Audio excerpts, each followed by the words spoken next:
Assalamualaikum warahmatullahi wabarakatuh. Perkenalkan, nama saya Devi Savitri, saya dari Fakultas Hukum Universitas Pamulang, kelas 6 HUKE 009. Sebelumnya saya ucapkan terima kasih kepada Bapak Fikri Jamal yang telah memberikan kesempatan kepada saya sehingga saya bisa menjawab pertanyaan UAS pada pagi hari ini. Dan sebelumnya saya ucapkan mohon maaf yang sebesar-besarnya karena tidak dapat mengikuti UAS secara tatap muka karena terdapat kendala. Selanjutnya saya akan menjawab pertanyaan nomor 1, yaitu tentang jelaskan apa yang dimaksud dengan sistem hukum Eropa kontinental atau civil law. Jadi sistem hukum Eropa kontinental atau civil law yaitu sistem hukum dengan ciri-ciri adanya berbagai ketentuan hukum dikodifikasi atau dihimpun secara sistematis yang ditafsirkan lebih lanjut oleh hakim. Jadi prinsip utama yang menjadi dasar sistem hukum Eropa kontinental ialah memperoleh kekuatan mengikat karena diwujudkan dalam peraturan-peraturan yang berbentuk undang-undang dan tersusun secara sistematis di dalam kodifikasi atau kompilasi tertentu. Kemudian yang kedua yaitu sistem hukum Anglo-Saxon. Jadi apa sih yang disebut dengan sistem hukum Anglo-Saxon? Sistem hukum Anglo-Saxon yaitu sistem hukum yang didasarkan pada jurisprudensi, yaitu keputusan-keputusan hakim terdahulu yang kemudian menjadi dasar keputusan hakim-hakim selanjutnya. Selanjutnya yaitu sistem hukum sosialis. Jadi sistem hukum sosialis ini sendiri yaitu sistem hukum yang digunakan di negara-negara besar komunis.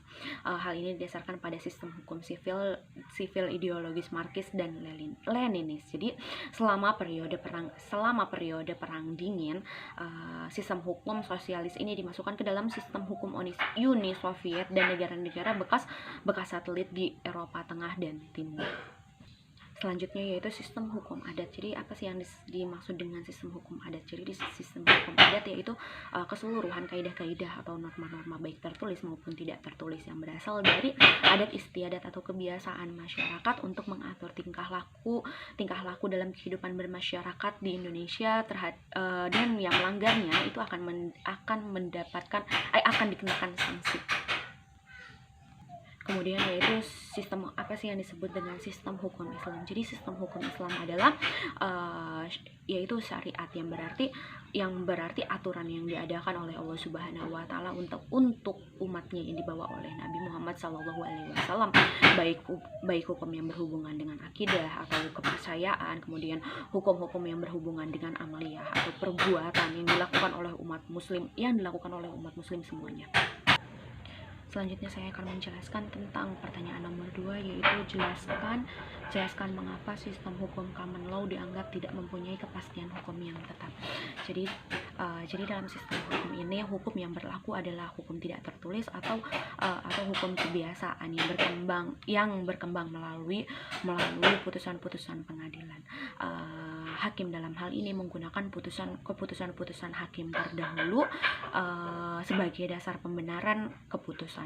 Kedudukan hakim terbatas memeriksa dan memutuskan hukumnya. Jadi ruang lingkup pengkajian dari perbandingan hukum tersebut ialah deskriptif komparatif law dengan mengumpulkan dan meluruskan atau memberikan ilustrasi deskriptif data tentang sistem-sistem hukum atau lembaga-lembaga hukum yang dibandingkan, mencari persamaan dan perbedaan tanpa menganalisisnya lebih lanjut. Selanjutnya yaitu saya akan menjawab pertanyaan nomor 3, yaitu pertanyaannya mengapa dalam perkembangan sistem hukum di dunia dapat memunculkan sistem hukum baru yang dikenal dengan sistem hukum hibrida. Jadi karena terdapat campuran antara 3 basis sumber hukum yaitu hukum adat, hukum Islam dan hukum Eropa. Menurut Hamdan, di masa penjajahan pengaruh hukum Belanda itu sangat kuat di Indonesia. Namun sebelum masa penjajahan Belanda, pengaruh hukum adat dan hukum Islam sudah sedemikian kuat. Belakangan yang paling tergeser adalah basis hukum adat sendiri. Selanjutnya saya akan menjawab pertanyaan nomor 4, yaitu jelaskan hubungan antara perbandingan hukum tata negara dengan ilmu hukum tata negara. negara. Jadi terdapat hubungan erat antara perbandingan hukum tata negara dengan ilmu hukum tata negara dalam